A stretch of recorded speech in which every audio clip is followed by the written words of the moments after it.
Hello again in another video in the series on the Sicilian defense. Today I'm briefly going to explain the main ideas behind the anti-Sicilians, one of which is going to be the Alapin variation and the other one is going to be the Smith-Morra Gambit. So let's start with the Alapin. Of course, the Sicilian defense arises after the moves e4, c5 that I already explained in the first video, and the Alapin arises after the move c3, which has a very basic idea in mind that white wants to play d4, and after you take on d4, they will have big send-off with pawns. So for instance, if you play the normal Sicilian move, like after knight f3, you would play d6. In here it doesn't work because after d4, c takes d4, c takes d4, it actually turns out that your strategy with c5, which was to take the central pawn for the side pawn, is actually not that effective anymore, and the white has managed to establish a central pawn duo, which is very difficult to challenge and certainly gives white an advantage. And with wonderful control of the center, white can definitely try to win in this game right from the opening. That is why we have two major strategies against the Alapin. One of these is d5, and after e takes d5, queen takes d5. But this variation is, well, it could be said that it equalizes, but it's not that easy of a game for white, for black, sorry, which, well, after d4, still white gets pretty good control of the center, and oftentimes if you just develop naturally, you will find that in many variations, black actually has problems in developing this bishop because he has to play the move e6, blocking it in, which, well, is not anything that black would really like to do. Also, white always has the opportunity, let's say in here, to just capture here and go for this endgame in which, well, okay, black will need to spend some time to regain the pawn, and it is there where white can look for some kind of advantage as well. That's a comfortable endgame for white. We don't want to give such options, and that is why I recommend the move knight to f6, immediately putting pressure on the pawn. It's taking advantage of the fact that the knight is not able to go to c3 to protect that pawn, which it would normally be able to, and you would be very happy if a move like d3 was played, because, well, here you can just strike in the center any time, and the white has already wasted a move because he will have to play d4 sooner or later if he wants any advantage. So that would be a great achievement, but the only way for white to really try to claim any advantage here is to play e5 and challenge your knight's position, and you're going to move your knight to d5, and after that white is going to play d4. Sometimes it is possible that they play c4, but that's nothing.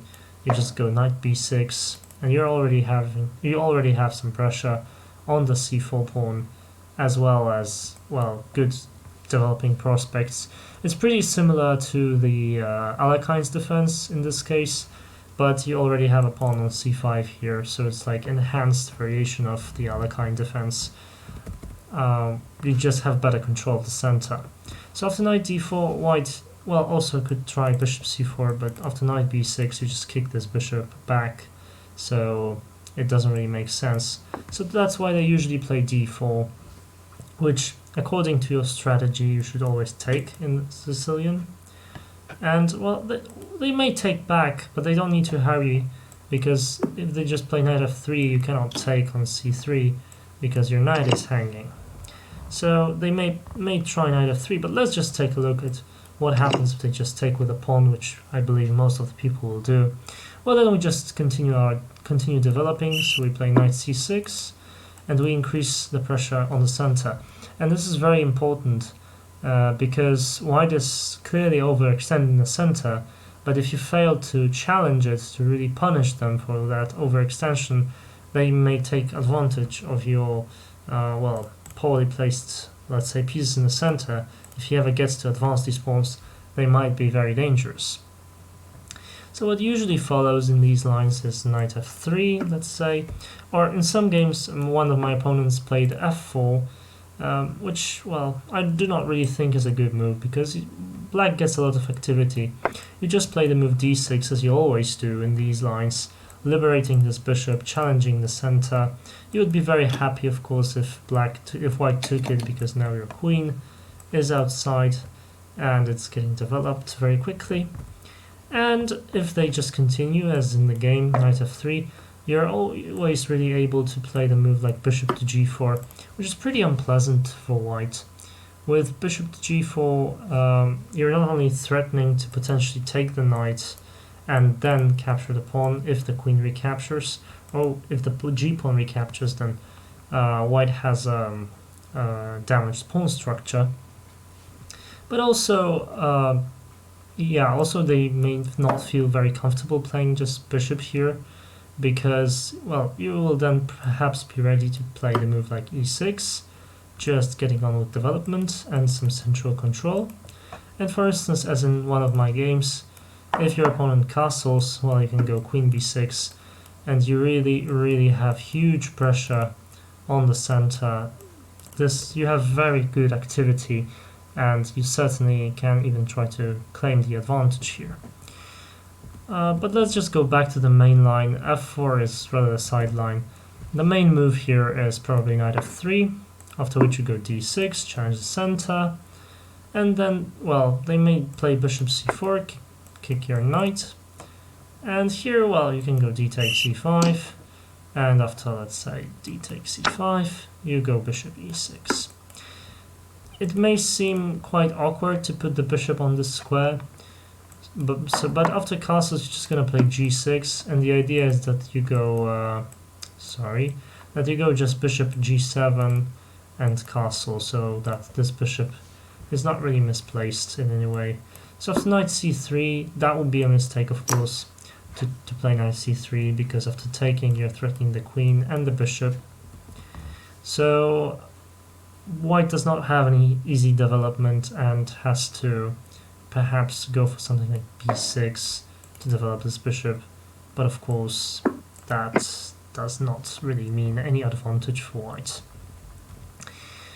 That's what happens if they take here. If they don't, if they just play knight f3, you don't really change your plans. You're still going for knight c6, and sooner or later they're going to have to capture this one. If bishop c4 here, very quickly, challenging the knight, you just go knight b6, as in the Alapin's defense, and you kick the bishop away. The bishop may go to d3, and here you can try both d6 and d5. d6 is rather more common, these lines. After c takes d4, d takes c5, knight takes c5, knight takes c5, pawn takes, queen takes. You have a very comfortable game in which you really have no problems. The position has liquidated itself, and I think it's rather pleasant for black. Black is in no danger and even has castling rights, and white does not. So yeah, that's what you should aim for if you try to equalize with black right from the start. That's for the Alapin variation. Now let's consider the more attractive maybe line for white, which is to play d4, after which we take, and we would be very happy if white recaptured with the queen, because then we played knight c6 with tempo, so that the queen is forced back, and we get some sort of lead in development. Like after knight f6, we have two of our minor pieces developed, and white only has the queen. So, I mean, this is not like a huge advantage for black, but it's really a very pleasant position. But of course, in this case, this is a Smith-Morra Gambit, and they play c3, sacrificing the pawn. So, okay, we take that, and they take back with a knight. And if you just continue normally without much thought about this position, you just go with d6, they go knight f3, say you go knight f6, they go bishop c4, and here it's very easy to go wrong, because you can, for instance, go knight c6, and after the move e5 you may think, wow, that's a free pawn. and take with a knight, but then suddenly bishop takes f7 hits you, you have to take it and you lose the queen on d8. That's one of the very common traps in the Smith-Morra Gambit. But the recommended way of playing this, of course, after knight takes c3, is to go with the move, well, first maybe knight c6, just developing the piece, watching out for this pawn being pushed to e5. And after normal move like knight f3, you don't go for the setup with e6 and d6, which is quite common, but you just play e6 and leave the d7 pawn where it is. The point of e6 really is to liberate the bishop and to allow the knight to come to e7, as well as to block the bishop that comes to c4. Now, of course, white may not play bishop to c4. He may, for instance, play bishop to f4, thinking about exploiting these weak dark squares. So, for instance, if you allow to play knight b5, well, that could be quite dangerous of an idea. So that's why we play bishop to b4 here, pinning the knight, threatening maybe to damage the structure. And also, we are really happy to get this bishop outside before the knight gets developed to e7, so that this bishop is not blocked. And now, after we go knight e7 castle kingside, we absolutely have no trouble at all. Moreover, if white tries some tricks based on trying to, I don't know, do not allow you to castle, well, that's pretty simple position, I believe. After bishop takes bishop, queen takes, you go knight f6, and you really don't have to worry about anything here. After castling, queen e7, trying to exchange queens. Of course, white has compensation for the pawn, but not a sufficient one to cause you any damage or put you in any danger. Say after bishop b5, just exchange and go king e7, rook d1, and, well, here you have a lot of lines, but you can play knight e8 to scare the rook out. It goes to d2 and you play d6. And this is a very safe position.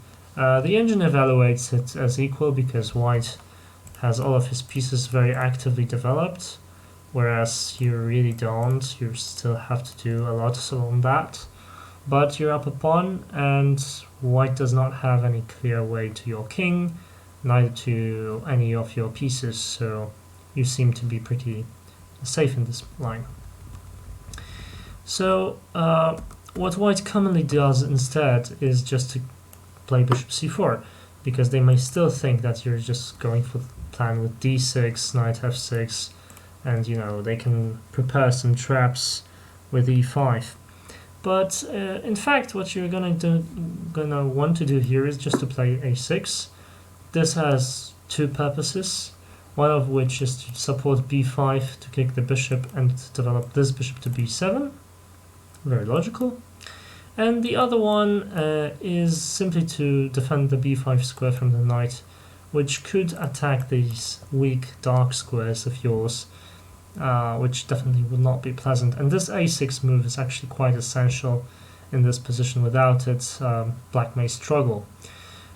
What can white do here? Well, for instance, if they just go ahead and castle, we can go comfortably b5, hitting the bishop. After the bishop goes to b3, we can go bishop b7, getting our next piece developed. And if they just continue with, well, say queen e2, getting ready to maybe bring this rook into the game, then we just go knight g to e7 very comfortably. And we could try to go to g6, go bishop e7 and castle. This is a very common idea, also to watch out for this square. And if white ever tries to interrupt you with development with a move like bishop to g5, pinning the knight so that you cannot play knight g6, you really shouldn't be worried about playing moves like f6, kicking the bishop. It seems weakening because normally you're told that if you move the f-pawn, this diagonal is very weak, but not in this case. White cannot really take advantage of this. And if white really goes just like bishop f4, nothing wrong is going to happen. You just go knight g6, and they have to move again. and then you can go knight a5, and they have to move their other bishop, and you have then the access to c4 square. And black is just doing fantastically here. He's in absolutely no danger and has flexible development, and he's up a pawn. So this position just feels as one of the best ways of how this opening could go for black. Now, of course, white usually tries the moves like bishop to d3, because there is no point in putting the bishop on c4 where, well, it's biting on this pawn on e6, which is quite well defended. So maybe it makes more sense to develop the bishop to d3 so that if this pawn moves, it puts pressure on the king's side, as well as possibly it could play some defensive role in this pawn. Well, now, again, we have a number of possibilities. We can play h6, we can play d6, we can play bishop e7, knight e7. These are the moves that we really want to try. And if you feel very comfortable with Scheveningen positions, you can play d6 here, because the bishop is not going to c4, so there is not so much pressure on you. But it is often recommended that you just go a6, as in the previous line, and try to play somewhat similarly with knight e7 in the plan, maybe bishop b4. But personally, I have to say I really enjoy the Scheveningen systems, and with d6, well, you're just saying that you're not worried about any e5 business, and if white ever tries to play like with the same variation but with a bishop on c4, he will actually not end up getting anything. And if he plays bishop c4 now, well, you have an extra tempo to play the move like a6, which is very useful because now you can put your queen on c7 without being worried about knight b5 business.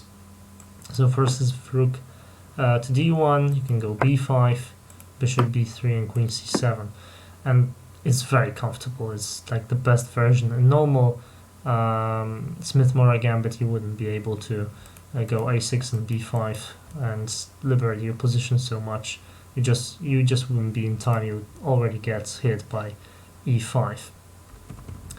So, well, that's the basic way how to handle the two anti-Sicilians, the Alapin and the Smith-Morra Gambit. I also think that one of the anti-Sicilians that is worth knowing is the wing gambit. So this is the one where white plays b5 and a3, but I'm not going to cover it in this video. Maybe I'll make another one about it, or I highly encourage you to investigate for yourself if you're interested in playing the Sicilian defense, because from time to time you're going to be faced with it. But in general, I think we are done with anti-Sicilians, and we will soon move on to the mainline Sicilians, which are the open Sicilian and the closed Sicilian. And these we are going to start discussing in our next video, where I will see you again. So thank you, bye, I hope you enjoyed it.